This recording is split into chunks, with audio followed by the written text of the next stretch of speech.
Welcome to Prose Cons, a podcast by writers for writers, brought to you by Precipice Fiction. Precipice Fiction would like to acknowledge the people of the Eora and Durag nations as the original custodians and storytellers of the land this podcast was created on. Welcome to the Prose and Cons podcast, a podcast by emerging writers for emerging writers, because sometimes we feel like prose and sometimes we feel like cons. And today on our virtual panel, alphabetically, we have Alex Eldridge. Hello, my name is Alex. I am a writer of science fiction and horror mainly, although I have been dabbling with some crime fiction recently, which has been fun. And I've put out a book called Golden Hour. It's a short story anthology, and yeah, had a story in the fiction edition of The Big Issue, which was fun. Ali Burnham. Hello. I'm Ali. I'm an Augie Award-winning screenwriter, writer of comics, dabbling in prose. Have a fantasy story in the new Mythic. Hopefully more works coming out soon. And I also do a lot of teaching and programming in creative writing. And James Healy. Hello, I'm James Healy. I'm a writer of science fiction and horror. Typically I write short stories. Currently working on a novel. I also contributed a story towards the new Mythic, and I do some freelance editing as well. Nice. And my name is Matan, and I have drawn the short straw in our host rotation. And so I'll be your host for today. I'm an English teacher. I teach grammar to high schoolers, and I'm also a writer. I've published stuff with the new Mythic, obviously, and some other places. Usually, we start every podcast by asking our beloved panelists about what they've read or watched recently that they liked. But before that, I want to introduce the topic for today. And to do so, I will read a list of words. And the list goes as such: Xbox Game Pass, tomatoes, ketchup, Vegemite, tickets to Coldplay, rent, seedless grapes, dog food, and a 1999 authentic holo Charizard card. What do all these things have in common, guys? They cost money. Yes, today we're going to talk about... we're not going to teach you how to make money, but we are going to explain how we, when we're not writing, pay for all these things that we have. Especially that Charizard. Yeah, that costs a fortune. Yeah. So, I work only to buy hollow Charizard. Mint condition only. Okay, with that out of the way, guys, what have you been reading or watching? I'll start. I've been reading Ready Player One, actually. It's kind of a funny story. I started going to this cafe just like kind of around the corner from where I work. And basically, they have a bunch of books there.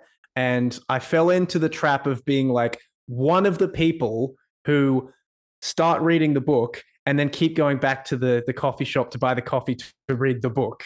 So obviously, like, I reckon probably only one in like 80 people actually do that. But I was that person, so they got me. I did end up buying a copy of the book myself. It's pretty good. Look, it's the characters are pretty shallow, which is a big no-no in my book. But honestly, the plot moves along quick enough for it to be like worth your time, I think. I haven't seen the movie, so I went into it blind. I know it was a huge thing back in 2000 or whatever. But yeah, no, it's good. I'm enjoying it. Nice. Very cool. I won't spend too much time on it because the whole world is watching it.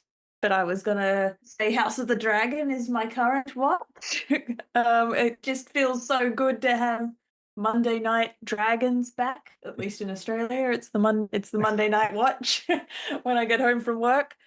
Look, I could sit here and do another big expose on all the differences from Fire and Blood to the show and whether or not I agree or like or understand all the adaptation choices they're making, but nothing so egregious that I'm not having a good time. The world is a better place for having the dragon show in it. I love that. Nothing so egregious that I'm not having a good time. And how many of my birthdays that could describe? All right, James. I've been reading. I recently read No Country for Old Men. Because me and Paddy are planning to do an upcoming podcast. Because I hate No Country for Old Men, the film, and Paddy loves it. Yeah, I hate it. Yeah, I think it's terrible. Really enjoyed the book. Really liked it. So yeah, definitely listeners tune in a week or so when Paddy just berates me for an hour for film, and I explain where my hatred comes from. I love that the two of you are like on the opposite ends of whether or not you almost enjoy every a film film. or not. Yeah. I don't want to turn this into a dog pile, but I might just, wait at the wings to help Paddy with that one. I could definitely do sequels because I can talk about why I hate stuff endlessly. Not to spoil. Not to spoil, but even the scene when he walks in with the coin and talks to the guy, even that scene, James. I would say I think the first two acts are excellent. I think they improve upon the book in so many ways, but I think that they've made decisions with how they chose to represent the book, which they then go back on in the third act, which just makes it for me a mess. So. Doesn't stick the landing. Yeah, fair enough. Yeah, all right, we'll save that for the podcast with Paddy. For listeners who have repeatedly listened to our podcast, you know that much of my reading is not up to me. At the moment, as part of my Shakespeare class, we're going through Hamlet. And let me tell you, that guy is going through it. Yeah, we were just reading the To Be or Not to Be business, and I'm like, ooh, wow, I that's rough. I like it. Poor guy. Tragedies were really popular back then. Guys, here we are. We're doing an episode which I think is going to be titled 9 to 5 and How to Have Your Day Job Keep Your Writing Job on Track. Okay, maybe we'll come up with a better title. Let's workshop that one. Yeah. It's not a secret that a lot of us are not writing full time. And if some of us had periods in our life when we write full time, we also had a lot of periods when we don't. Sometimes we are on vacation. I know, Ali, you've been on a few residences. Is that what you call it? Yeah, writing residences and writing retreats. Yeah. But I think all of us have experienced, to an extent, the kind of lifestyle where you have to combine writing with something else. Usually the something else that will eventually provide the income that the writing career has not quite has produced yet. So what I'm trying to say is that it's normal. And I think a lot of our listeners, unless you are maybe very young or just very fortunate, you probably have a job that is not related to your writing aspirations. And what we wanted to discuss today is actually, what if your job is related to your writing? Now, just to put it out in the clear, we are not referring to jobs when you are paid to write. Okay, so if you are paid to write a story, Ali, again, I know you've been in writing rooms. That's not what we're discussing here. We're discussing jobs that kind of intersect with maybe the abilities, skills, or stuff that we need to become better writers. So I'll just start with the first question. What was the most writing-related job that you ever had? How did you get it? And how has it benefited your writing skills? Good question. Mm. You might have to tie one of us down to answer first. Yeah. James, consider yourself grabbed. Yes. Okay. So apart from doing like a bit of freelance editing and stuff, I haven't ever had a really writing related job. I think the closest I ever would have been working kind of background as crew on television sets. I think it was beneficial for writing in that it's a job that can have an awful lot of stand down time where you're kind of just hanging around. You can read a book, you can do a bit of writing if you want. And I guess it was interesting to see how they formulate a scene around a script, how they turn the script into, what ends up being put on television. I always really liked when they were, the actors were discussing with the scriptwriter. The scriptwriter was often there on set. If they were just discussing maybe lines, or if they were discussing how to put together a scene where there was just something that maybe the actor or the director didn't feel was translating well in the scene. So they were having a bit of a conversation about what does the script say? What is this? Will we do this way? So I found that very interesting, and seeing how malleable a story can be if it doesn't feel like it's working the way you originally envisioned it, or if it was originally set down. So tell me about the editing stuff. How did that affect you as a writer?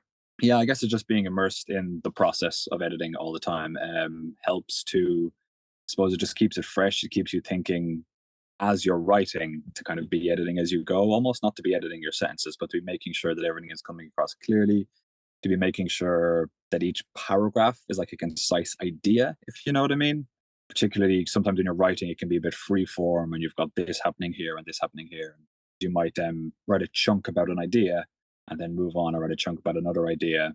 But then an idea from the previous paragraph will end up in the third paragraph. And just from being editing, I know I'll just take that line and pop that back into the paragraph that it belongs in, and then trim that paragraph down if I'm repeating myself in some way. So just kind of gets you thinking along that way. So it can save you a bit of time when you're doing your first draft if you're already thinking editorially as you go. Nice. Good. Alex, Ali? Yeah. I've got two potential answers for this. One that was like a job I did that I got from Ali, which was actually going and running a Dungeons and Dragons campaign. But I don't actually want to talk about that one. I think I actually want to talk about my like quote unquote real job, which is running a guitar school. I've done that for years and years and years. And the good thing about doing something like that, being entrepreneurial, is that you really get to set your own limits on your time, right? Which means that you have a lot of downtime to do things if you want it. So yeah, basically you can sort of decide and dictate when you sort of do it. Now, functionally for me, it's probably the same as if I had a job, because during the day, I'm pretty much in work mode. So I'm like, well, what I'm going to do is I'm going to get up and write early in the morning. And I've sort of done that for a while. But I think, yeah, just having a sense of something that's a little bit more free form kind of paradoxically forces you to be a bit more structured with your time. And you're like, well, you know, like I can guarantee that this time every day I will have this free, whereas otherwise it might just get to the end of the day and you're like, oh, I didn't have time for it. Does that make sense? It does. But it's a lot of discipline, because you have to set that boundary. You have to say, okay, even though I have that other thing, yes, this is writing time.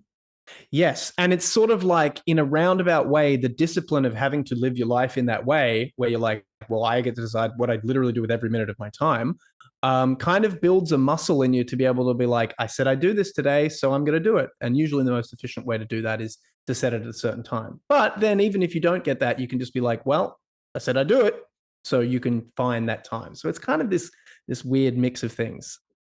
Just before we move to Ali, who I'm sure has a lot to tell us about writing-related jobs, but Alex, I wanted to ask, how long have you been in that situation in which you are basically your own boss with this guitar school or any guitar school? Oh, I mean, pretty much my whole life. There was a big period of time, though, where I was functionally working for someone else. So, for example, when we met and you were my, I was your teacher, you were my student. He was my sensei. Yeah. I called him for 6 months. Yeah. And you got that song. I can't even remember what it was, but yeah. Anyway, at that time, I was kind of like, I was functionally working for myself, but I was actually working for someone else. So it was sort of a different situation. But you know, like I've done a couple of years of working completely for myself, and it's kind of apples and oranges, really. And you're really like, hey, just everything is on my own time, you know? Cool. Yeah, the guitar school is really cool. I remember when I met you, I kind of felt like you owned the place, but I didn't know that for sure. I just got it from your vibe. Yeah, it's kind of sorta. It was like, yeah, it was complicated. Well, I'm glad you got that vibe. I'm glad I gave off an owner-operator vibe. Yeah, that was the vibe. Nice. Well, Ali, please tell us which of your jobs you felt. Yeah, I was playing coy because I was worried this was going to be a long-winded answer. But yeah, no, there's a few different ways I could answer it. Editing, which I think James answered really well. But as a writing adjacent freelance job, I found it excellent for just keeping my own editing skills sharp. I think I've said this before, but you kind of give advice on someone else's manuscript and then you're like, oh shit, that's good advice. Maybe I should listen to myself and go apply that to my own thing. Yeah. This incredibly intelligent thing that I've gone and said to someone else about their structure. Yeah, so I have those epiphanies all the time when I edit someone else's stuff. Film sets as well. Like James said, I've done script supervising and AD work. Not anymore because that's exhausting. That was when you're in your 20s, that's a good gig. Wait, what kind of job is that? Just for those who don't know. So script supervisor, you're on set, you have a copy of the script. You're not the writer, but you're employed to keep track of continuity.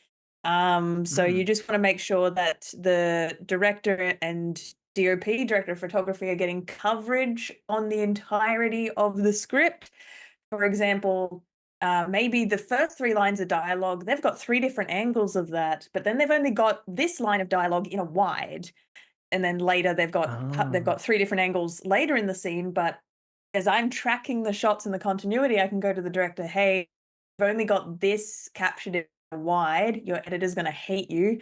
This is going to be a nightmare in the edit later. You need more coverage on this part of the scene. So we do a little bit of that kind of tracking of coverage. We do continuity, of course, making sure the actors say the same line correctly in each take again, so it's not a nightmare for the editor. That the continuity person, the script supervisor, is meant to be the editor's best friend almost on set.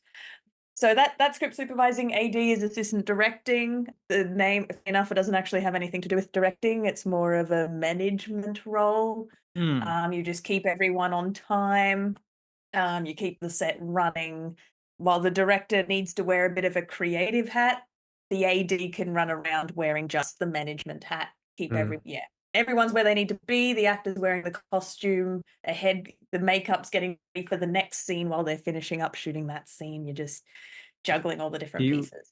So that's ADing. So I did a lot of that in my 20s. So again, the benefits of working on set, you're being around story, you're being around creativity, and you're networking. Is as a writer, as a screenwriter, I got a lot of my big breaks just by meeting people on set, and they're like, I'm just like, hey, ADing's just the thing I do. It's not my passion. Writing's actually what I do.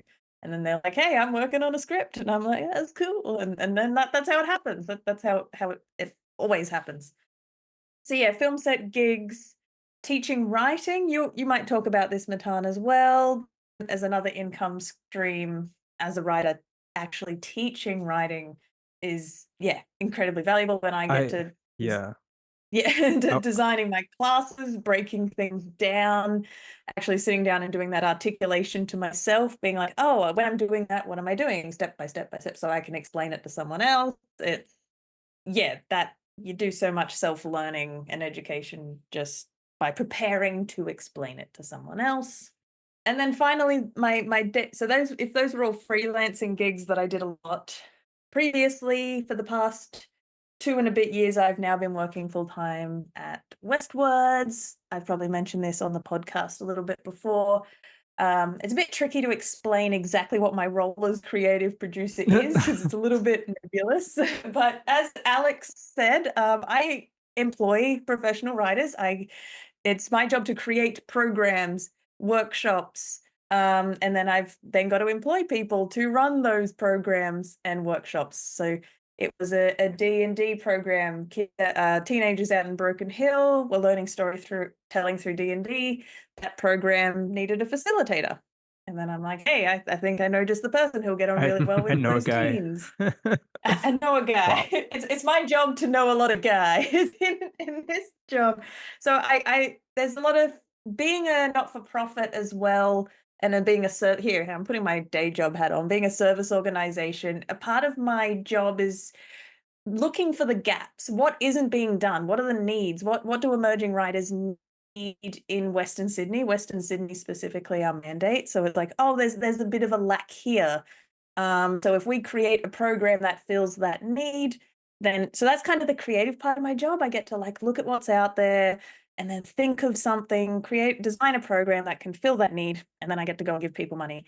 And then it's both the ecosystem of professional writers get employed, they get money, hey, teaching.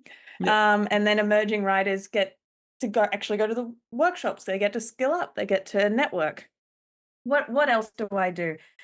Yeah, it's creating pathways for emerging writers, which I really enjoy, because being almost if I'm at a mid-career emerging, I guess is where I'm sitting.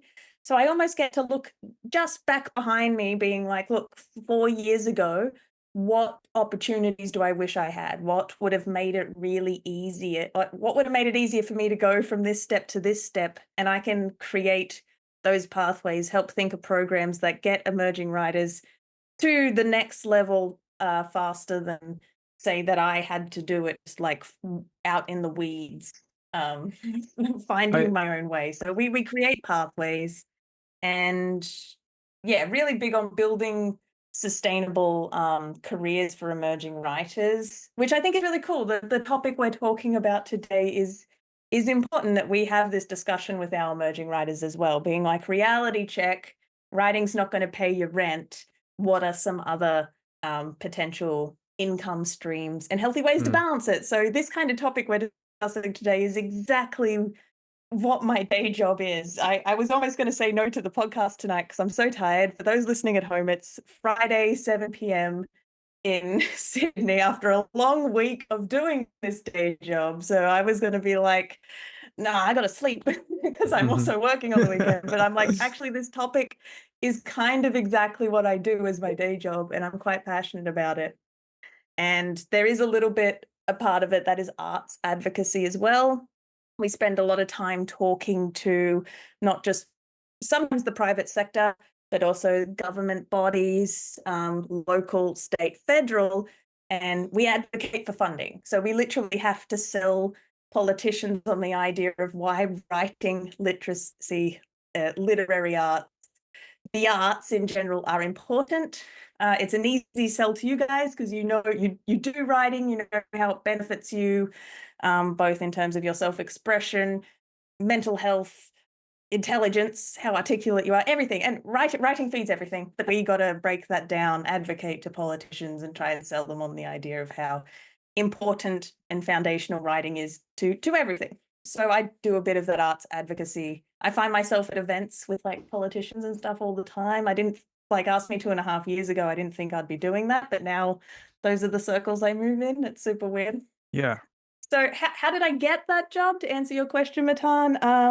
It was because I was doing programs through Westwards, but I think the thing on my CV that got me over the line is I'd been a freelancer for so long in writing, and I had my little business, which is Fawcett Fiction. So I could demonstrate that myself as a sole trader. Alex would have like these skill sets as well, being like, look, I manage my own small business, my own incomes, I juggled this, I juggled this. So kind of being able to demonstrate that I could freelance and was a sole trader for many years and managed to live in Sydney was the thing on my CV that, and then plus I'm also a writer and I do writer stuff, and they're like, cool, that's the Venn diagram of things we need. And how has it improved my writing? Day in and day out, I'm surrounded by writing advice. I'm surrounded by cool authors. Because I give authors money, authors now have to be nice to me. So I'm just Slytherin enough to enjoy that. They're like, oh, nice. Ali's the one who decides we got to give them money. So, you know, authors, established authors are nice to me, but I get to hear them give their talks, their panels, their insights day in, day out. Other people offering advice to other people. So I'm 24/7 surrounded by writing advice. Absolutely. I would have to be quite dense to not absorb any of it. So I think my writing has only improved by being in this environment the past couple of years. Ali, first of all, really kudos to you. Some of the things you described are completely selfless, and the question was originally about how it benefits you, but you just explain how you are actually benefiting the environment, which I think is commendable, really, especially because I think people, it's not profit, right? So a lot of these people are not exactly, you know, they're not backing down the brink truck to do these things. They're not printing money. They're doing it because they think writing is important, and they want to make sure people from difficult situations have access to that tool that can really help reshape people. That's exactly it. Yeah. So good on you. I feel like you kind of, there's a hurricane of writing stuff swirling around you, and you're just doing a bit of everything. I tried to say it as quickly and succinctly as I could. So No, that was good. I'll say this. I want to support what Ali said about how she had her own individual writing business, which is what James is doing as well. I believe you're completely on your own, right, James? You're a freelance. You gotta. Yeah. So I think it's true to people doing a lot of things is that you kind of have to take the first few steps by yourself. I recently got offered a contract by a publishing house to work as an editor there, and the only reason they ever looked at me is because I spent a year doing it by myself. Yeah. So if you're listening and you're thinking to yourself, I need to make money, but I really want my day job to be related. I want it to help hone my craft. I want to sharpen my skills while I'm making money in the morning.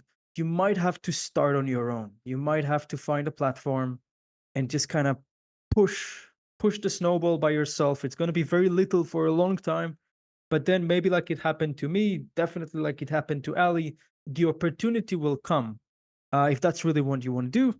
On the other side, I wanted to mention that the other thing I do, and I say that I think to begin every podcast, it's that I teach English. And I think a great way to really dive into anything is to teach it to someone else. And while teaching writing can be a bit terrifying if you're not a bestseller, I mean, a good writing teacher doesn't have to be a bestseller, but I think a lot of us suffer from imposter syndrome. I don't think anyone had imposter syndrome over teaching past perfect. So if you do love the language and you want to get deep into it, and you're living in a country like Australia, Canada, or even Europe, there are a lot of English schools, and that might be a viable path for you. That has certainly worked for me. It really helps me when I proofread that I have memorized all 12 English tenses and their weirdness. I'm going to actually jump ahead to a question I was planning to ask later. Let's be honest, it's fun to do a job that's related to our writing, but it kind of uses a lot of the same muscles that we need for writing. I have often found myself after a long day of editing just wanting nothing to do with anything that's written down, whether it is my own or someone else's. Or sometimes like even today I know I have to submit a job by tomorrow, and I woke up in the morning and a part of me is like, oh, it would be nice to start working on that new Mythic story that, well, it's not really called the new Mythic. You guys know what I'm talking about. A new project. The new Mythic too. The new Mythic. Yeah, the new newer Mythic. I just thought to myself, I can't really strain that muscle. I got like 150 pages to get through this weekend. I can't afford to. And sometimes I felt that with teaching, actually, because I would prepare a lesson plan. I would do a lot of writing in class, and I would get home and I'm like, I actually want to watch sports. I don't want to. I don't even want to read a book right now. I just, Yeah. So it's a double-edged sword. What do you guys think? Yeah, I think I can speak to this actually. So I'm going to be a little bit of the contrarian in the room, I think, because I assume because from what I hear, you guys are like, obviously we all like writing. We all like writing books. Ali's obviously done a lot of stuff for film and TV. But personally, I'm not interested in doing much auxiliary to writing. That personally doesn't interest me. I'm like, look, I want to do the writing. The writing's great. But for me, and I've thought about this a lot, for me, the highest efficiency in terms of making money, which is something I'm also interested in, I'm not going to deny that, is actually doing something completely different that's not at all related to it, just in terms of where my skill set is. So in that way, I don't get that sense of fatigue and burnout because I'm doing this other thing that's completely different and is using not entirely different skills from at least publishing and putting stuff out yourself. And in some ways they're kind of related, but definitely different on the ground sort of skills. And so then when I come back and I'm like, I want to do my writing, it's like it's like this fun sort of it's like a release almost. I'm like, cool, I get to like be in my head for like, an hour or 90 minutes or whatever it is I do a day. And that allows me to be very consistent with that because it's like, oh, this is like the opposite of the other stuff that I'm doing. It reminds me, I heard this really, really good story the other day. I think I was just watching a reel or something, and it really resonated with me about Harrison Ford. Now, Harrison Ford, as I'm sure you guys all know, played Han Solo, still plays Han Solo in the Star Wars movies. Well, I was going to say there's I mean, some okay, well, yeah, Gen not Zs. yeah, There are some Gen not so Zs much out anymore. I told them Anyway, yeah, and when he started, he was like, I'm gonna move to Hollywood, and he was on this bus with a lot of people, and all the other people were these young actors like him, and they were like, yeah, I'm gonna go, and I'm gonna go like super hard, like for a couple of years, and just go to every audition and everything. And he was like, this is maybe not the best idea, just going in and doing this straight away, absolutely full bore. He's like, no, I'm gonna be a carpenter, and I'm going to learn the skills in that and still go to auditions and stuff and still do all that sort of thing, but I'm going to play the long game. And he actually became a carpenter to the stars, right? Like, so literally he was at I think he was working for not Spielberg, it was Coppola, and apparently Lucas came by and was like, hey, I'm doing a reading, like, you're here, you want to come in and do the reading? And he's like, yeah, sure, I'll read. And he got the role, and that was his in. But because years before, he'd been kind of just doing this thing that sustained him, right? And I think as writers, because it's not, you don't have to have the freshest face physically. Like, I mean, you know, a lot of writers don't make it until their 50s or their 60s even. You can just play the long game, and you can just make sure your work is of high enough quality that you can be consistent with it and keep iterating and putting it out and doing all that sort of stuff. If it happens earlier than that, that's great. But if you have this other thing that you're like, well, this is my bedrock, and then I can make sure this is of the highest quality and can be really consistent with it. So yeah, that's a long way of saying, like, yeah. Do you know what I mean? I really love your point. I'm going to argue. Sure. But before that, I'm going to support, and then I'm going to argue. Okay. I'm going to support it because some of my most productive years was when I was making margaritas. Sure. The rest of the time. Yeah. Not because I was an alcoholic, but because I was a bartender. But that's when I was just polishing glasses for 9 hours a day. That's when I felt like my brain was ready to do writing when I'm done. But I'm going to counter argue by saying this. Well, what do you make of Tolkien being a professor to linguistics? Did that not help produce his masterpiece? Well, definitely. Yeah. I mean, it certainly did. And I think in that iteration, that sort of thing, I think because he created languages and things like which he then used to do it. So that was a big part of what he was doing. So yeah, that was an ancillary thing to writing for sure. But I don't think there's like an either or for this. I think it really depends on who you are as a person and what you want to do that path as. So for me, that's very comfortable. But I can very much see someone else being like, no, I just want to do writing all the time. And that's like totally fine. That's fine. Like, yeah. That's just this specific thing for me that I'm like, this feels right, doing it kind of this way. No, I absolutely agree. For a really long time, I resisted getting any kind of job that I thought was going to compete with the same muscle as my creative writing. So when I was freelancing, I worked in a restaurant of an evening. So during the day is when I could do my writing. And that was balancing really, really well for me. And there were so many people I knew who got creative adjacent jobs, say in front of house. So NIDA as an institution, some people who wanted to be actors were suddenly working the desk at NIDA. And on the surface, that looks like a good idea.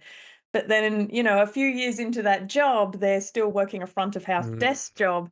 And you can kind of see the light leave their eyes being like, but I'm not an actor. And then I have to be surrounded by this day in, day out. And I saw that at theaters. People who love theater are like, oh, cool, I'll just put my hand up to be like the ticket person at the theater. But it's like you're so close that it's enough to crush your soul, but it's not actually a job that will help you. There's like no return. There's no nepotism return. There's none of the like shoulder rubbing benefits you would get by being adjacent, because they just look at you and they just see the front of house person or the ticketing person. So yeah, I had so many friends who are in that position, and so all the advice I would give to people is just be careful, know your personality type, know if that is going to get to you, if that's going to crush you, if being close but not in it is actually more detrimental to you than actually helpful. So yeah, for a really long time, I didn't want to be an arts administrator for the very same reason. I'm like, well, will it crush me in the same way? Will it crush my soul? day in, day out, helping other writers. But now I've been doing it for 2.5 years. I actually really enjoy it. It does scratch some kind of altruistic itch I have that I enjoy. I do enjoy helping others, thankfully. So it turns out I'm not a complete sociopath.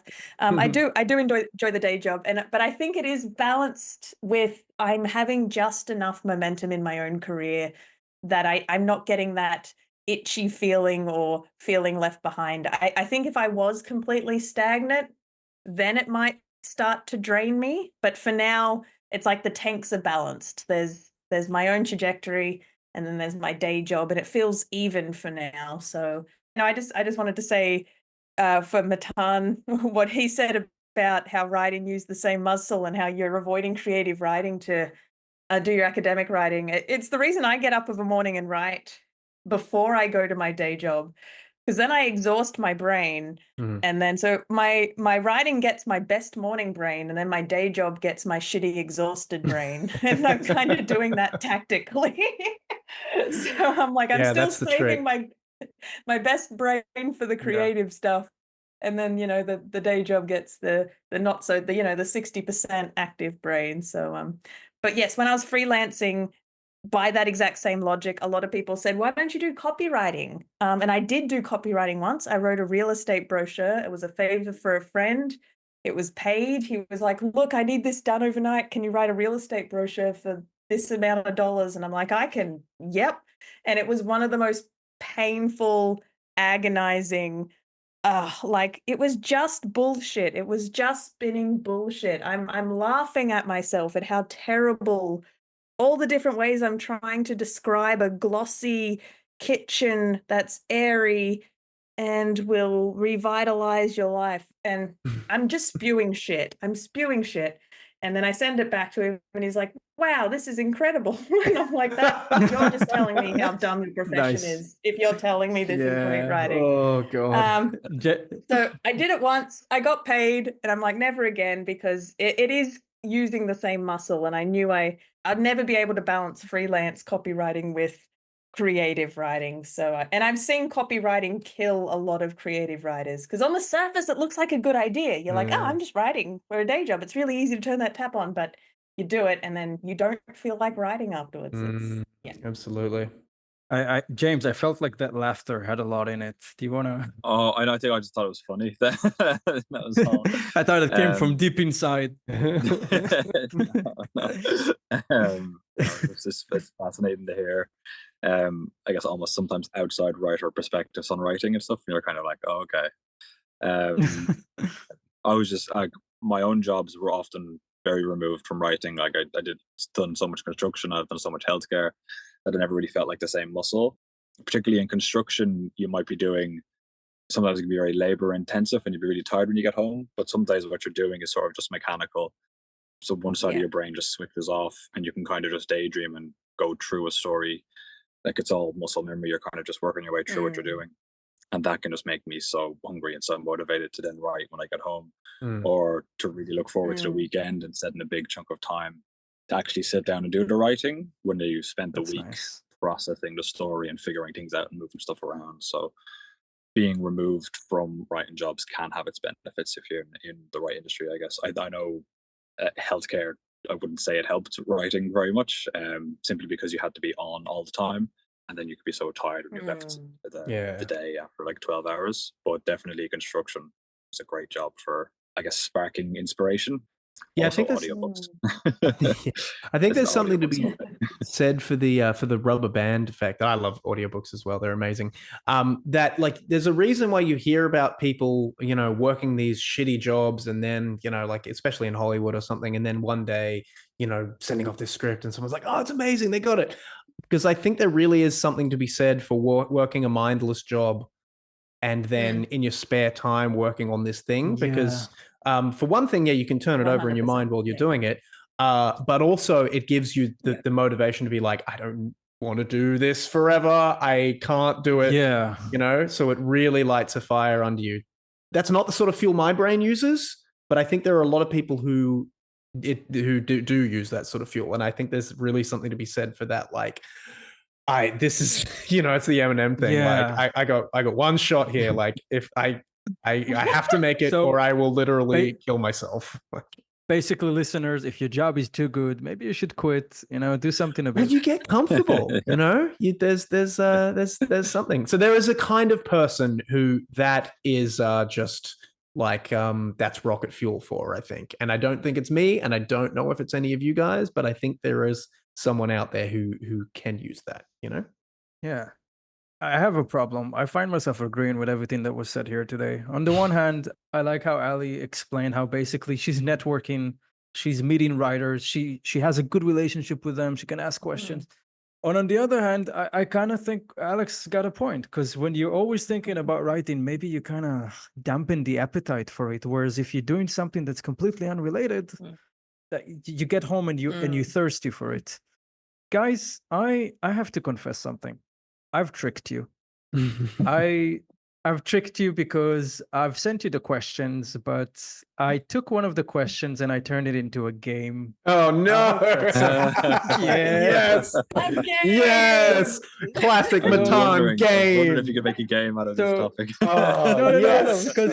No, because okay. So listeners, I sent the questions in advance, and one of the questions was, "What's the ideal day job while writing books?" And I thought, actually, I don't want to hear their opinion. I want to do something different. So, Ali, if you could allow sharing, I would present what I have in store for you. Oh, yes. Listeners, we'll try to describe it. So, I have prepared a wheel. Oh, and yes. Instead of you, okay, listeners, I'll try to walk you through this. These panelists are beholding a wheel with a number of jobs on it. Anything from librarian to MI6 to crocodile hunter. Started reading. And rather than telling us what they think is the ideal job, I'm going to spin the wheel and they're going to have to justify whatever the hell they get. Whoever justifies their jobs the best is the winner. So whatever job you get, you're going to have to sell it to the listeners. Why is being an insurance salesperson the best thing to do if you're trying to become a best-selling writer? Any questions about this weird game? Okay. I mean, lucky I did debating in high spot. school, so I can argue an opinion and agree with it. But I'm not going to agree with some of these. This is great. Welcome to politics. You're gonna lie your ass off. Okay, Ali, you said you were in a debate club. That sounds like an invitation to make you start. I'm gonna spin the wheel. You got about 20 seconds to sell yourself. Okay, I'm just gonna count in my head, and I'm gonna let you know when you've spoken enough. Spin the wheel, Ali Burnham. Explain to us why a crocodile hunter is the best job if you want to be a writer. Okay.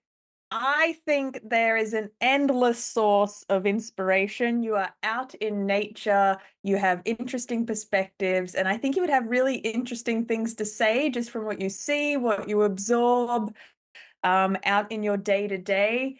It's going to be very physical. So coming home, when you have your laptop, when you are able to sit, decompress, I think just kind of offloading everything you experienced would be not only a healthy release, but I think would generate some really interesting writing.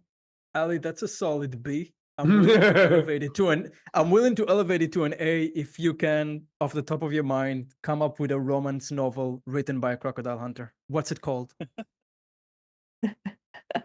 Sink your fangs into me. Ooh, that's a well-earned A+. That's pretty good. That's pretty good. I don't think they have fangs, but teeth. Doesn't matter. Okay, let's do this alphabetically. Alex, I'm spinning your wheel. All right. Okay. Oh, wait. Okay. Insurance salesperson. Okay. Well, as an insurance salesperson, you have to be very creative with language. You need to be able to go to someone and go like, hey, this could happen. You could die. You need to be able to think of really good scenarios. Okay. Like your wife could, fall off a cliff. Your car could explode.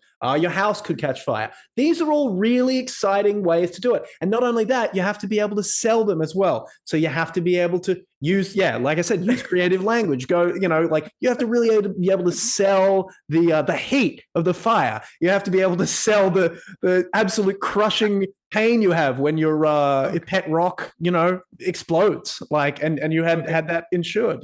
That's Okay, that'd be great.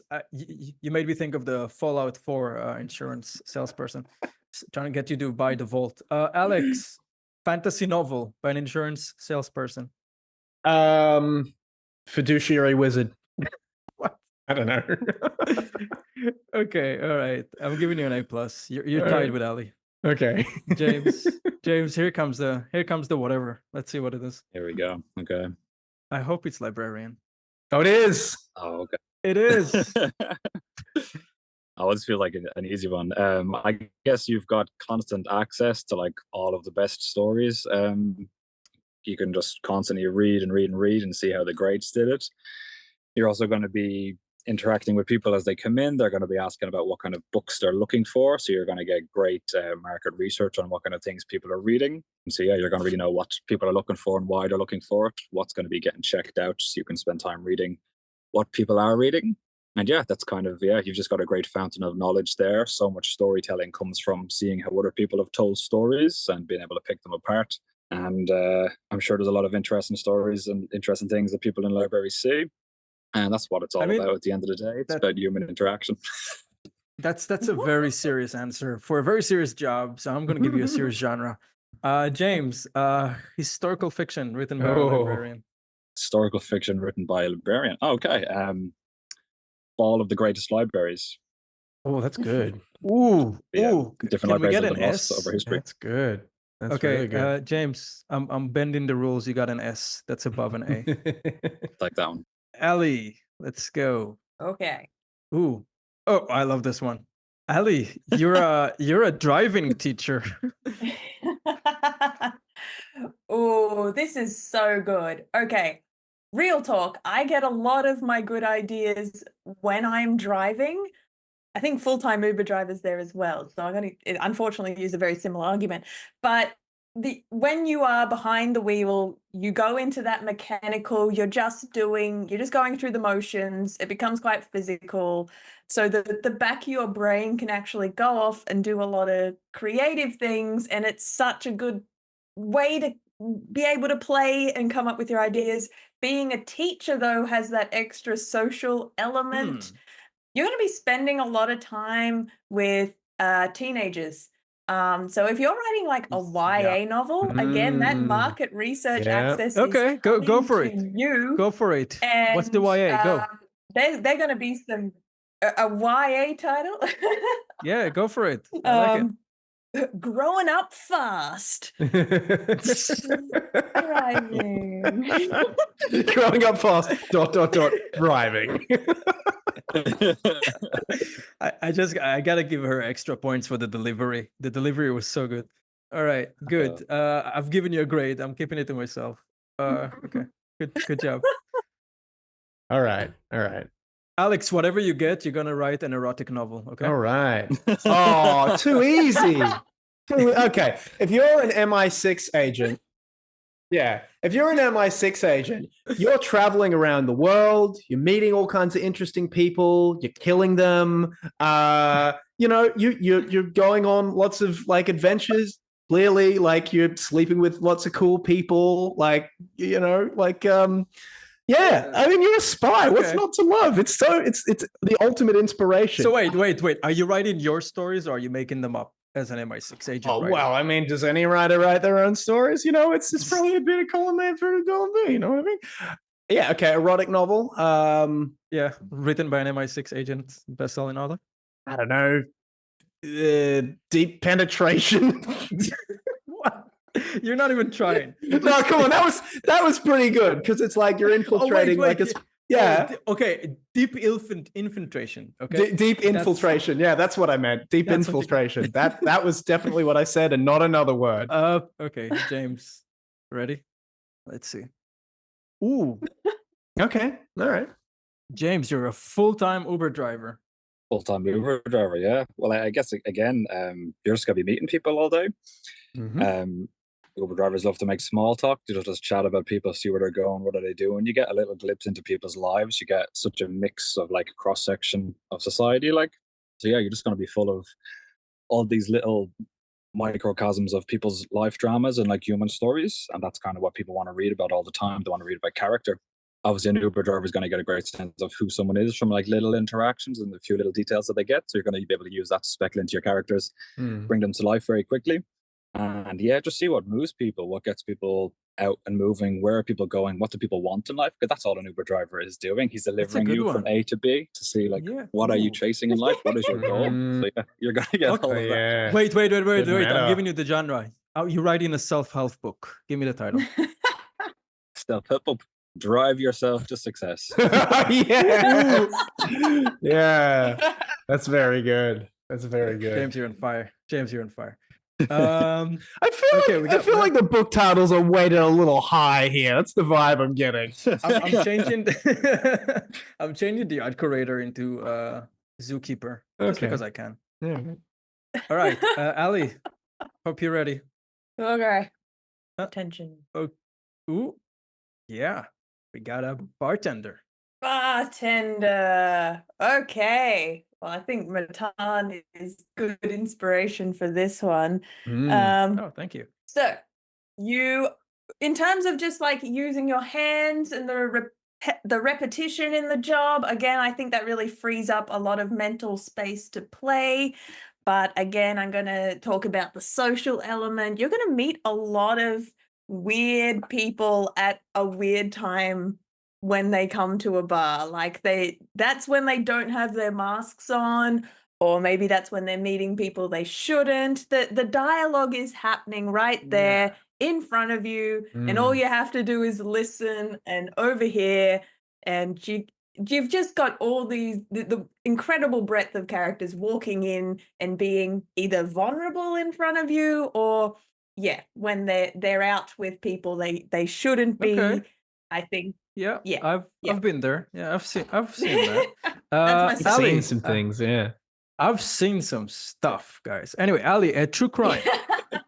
True crime. Oh, I almost want to call it like the shattered glass. Oh yeah, that's pretty a long good. draw to bow, but All right. Thank you for that. No, it's okay, Alex. I just wanted to say before I spin the wheel for you that the more I think about it, the more the book title you said seems better to me. So I take back my criticism. Which one?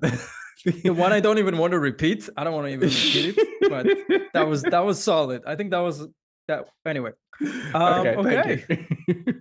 I just wanted to raise your confidence. That was a lull. Thank you. I appreciate that.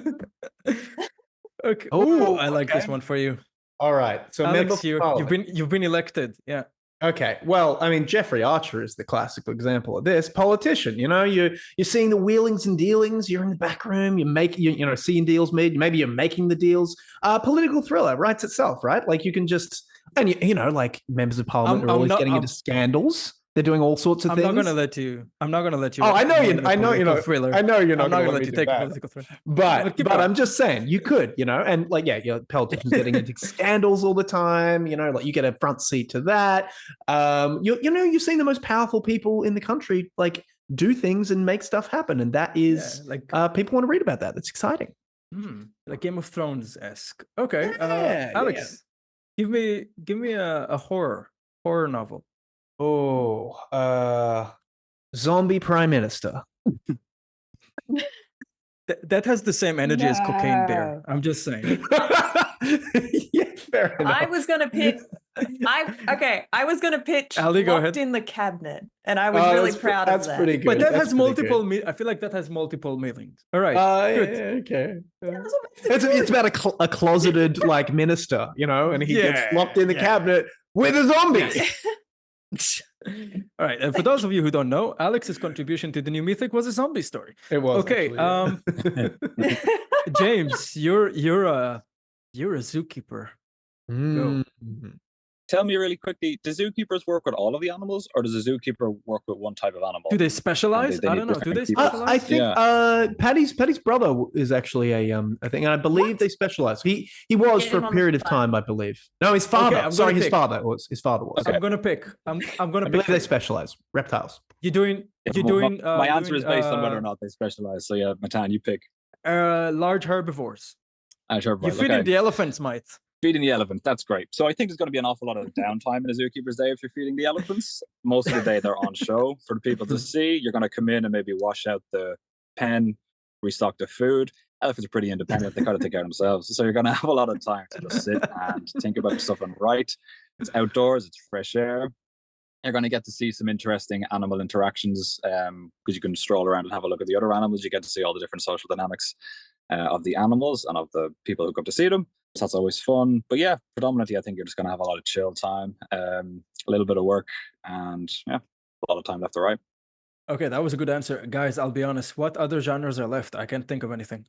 Crime. What haven't we done? Did we say crime? We did. Oh, we did true crime. crime. True crime. Yeah. Okay. Okay, do sci-fi. Sci-fi. Elephant Yeah. guy. Yeah, do sci-fi. Space Zoo. Solid. It's pretty good. What about space tusks? How's that? Space tusks. Space tusks. Yeah, I mean, I was thinking, what would a zoo made of all the different things from all the different universes be? Oh, Which might that's be fun. Yeah, Well, that is actually a really good solid. concept. Yeah, it is a good concept. Yeah, good log line. So- Just got to work Yeah. on the title. Yeah. This is No, the part of space the. sounds good. Says it all. Okay, this is the part of the Got what you came podcast where I explain. I try to justify the last 20 minutes, and I'll say this: what I was trying to show educationally is that any job, if you really want to be a writer, any job you can make it work with any job. Okay, doesn't matter if you're a crocodile hunter. Aw. Doesn't matter if you're a member of parliament. If you want to be a writer, you will make it work. That's the message. Aw. Oh, All right. that's such a classic Matan woman, Fuzzy. I love that. Oh, Nice. Tricking us into learning. has anyone? That's a perfect has example of how anyone got a your quote? job has helped. Yeah. There you go. Positivity. Yeah. Okay. Do we need a quote, guys? Do we have any? Sure. I got something depressing. It's by John Wooden, and he says, "Don't give up on your dreams, or your dreams will give up on you." Oh, I like it. Okay. Guys, this was a lot of fun. It was nice seeing you. It was nice talking to you about your jobs. You gave some fantastic advice. Listener, if you find yourself agreeing with everything that was said, that's okay. The point is that there are pros and cons to any situation. Pros and cons. Anyway, there are pros and cons to any situation. And I think Alex embodied it the best. If it's important to you, you will find the time. And it might not be ideal.